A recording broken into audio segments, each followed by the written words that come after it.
ये काठमांडू का एक बेहद ही अहम हिस्सा माना जाता है। मेरे ठीक पीछे जिस बिल्डिंग में आपको आग की झुलसी हुई बिल्डिंग दिखाई देगी, ये असल में कांतिपुर मीडिया हाउस का बिल्डिंग हुआ करता था। प्रदर्शनकारियों ने कल इस पूरे बिजनेस सेंटर को, सेंट्रल बिजनेस पार्क को आग के हवाले कर दिया। पहले तोड़फोड़ मचाई, उसके बाद आगजनी हुई और खासतौर पे यहाँ कुछ स्थानीय मीडिया हाउसेज या नेताओं के प्रति जिन भी इंस्टीट्यूशन, बिल्डिंग्स या होटल प्रॉपर्टीज का संबंध किसी भी राजनीतिक दल से था या राजनीतिक दल से करीब माने जाते थे, उन सब पे ये हिंसा हुई है कल। और उसमें कांतिपुर जो न्यूज नेटवर्क है वो एक बहुत इंपॉर्टेंट सेंटर है। सेंट्रल बिजनेस पार्क है ये ठीक पीछे। इसमें कई सारी गाड़ियां थी, शोरूम से गाड़ियों के जिसमें आग लगाई गई है और इस वक्त फायर ब्रिगेड का ऑपरेशन यहां पे दिख रहा है। इसके साथ साथ आपको नेपाल की सड़कों पे नेपाल की आर्मी,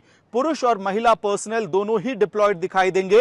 इसका कारण यह है कि जो भी व्यक्ति इस वक्त बाइक सवार नेपाल में, काठमांडू में, नेपाल की राजधानी में घूमता हुआ दिखाई दे रहा है, उनके कागजात चेक हो रहे हैं और बाकायदा स्कूटी में बैठे हुए किसी व्यक्ति पे अगर शक हो रहा है नेपाल की आर्मी पे, तो वो नेपाल की आर्मी का शक हो रहा है उन पर, तो वो बाकायदा उनको चेक कर रहे हैं, उनकी बॉडी चेकिंग हो रही है। इसके साथ साथ जो स्कूटी का स्टोरेज स्पेस होता है, डिग्गी होती है गाड़ियों की, उनको खोल कर चेक किया जा रहा है। कहीं कोई आपत्तिजनक सामान, यानी कि कल जिस तरह की तस्वीरें हमने देखी थी कि कुछ प्रदर्शनकारी हथियारों के साथ घूम रहे थे, लोहे के रॉड्स के साथ घूम रहे थे, कुखरी के साथ घूम रहे थे और कईयों के पास तो बंदूक तक थे, क्योंकि पुलिस स्टेशन में आग लगाए गए, पुलिस चौकियों में आग लगाया गया, ट्रैफिक चौकियों में आग लगाया गया, तो वहां से उन्होंने कई सारे पुलिस के इक्विपमेंट्स, टूल्स और वेपन्स हासिल कर लिए थे। तो अब आर्मी ये इंश्योर कर रही है कि किसी के पास वेपन ना हो। एक और तस्वीर जो बार बार दिखाई दे रही है इस वक्त नेपाल की सड़कों पे, वो है एम्बुलेंसेस का मूवमेंट, यानी कि जो कल घायल लोग थे, संभवतः किसी सेफ लोकेशन पे जाके उन्होंने अपनी पनाह ली थी, अब उनको एक एक करके अस्पताल ले जाया जा रहा है। देखिए मेरे ठीक पीछे किस तरह से इनसे पूछताछ हुई और उसके बाद जाने दिया गया। फिलहाल आर्मी की पूरी कोशिश इस वक्त इस बात पे लगी हुई है कि किसी भी स्थिति में लॉ एंड ऑर्डर सिचुएशन को कोई थ्रेटन ना कर पाए और सरकारी संपत्ति पर कोई नुकसान ना हो।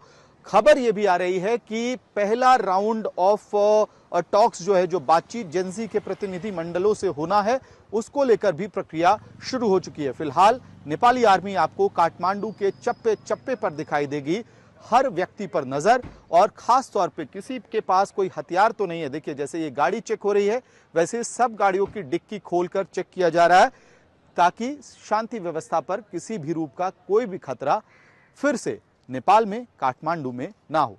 जैसे कि मैं सो रहा हूँ तो पिताजी को जगाना है मुझे, तो वो डायरेक्ट उठाने के बजाय, और हिंसा की परंपरा मेरे यहाँ नहीं थी सौभाग्य से, तो वो क्या करते थे कि उस कमरे में आ जाएंगे या बाहर से गुजरेंगे और चौपाई बोलेंगे, प्रात काल उठ के रघुनाथा मात पिता गुरु नावई माता। कभी कभी मैं गुस्से में उठ करके अरे पापा, चरण स्पर्श किया और सो गया। मैंने कहा अब मत उठाना।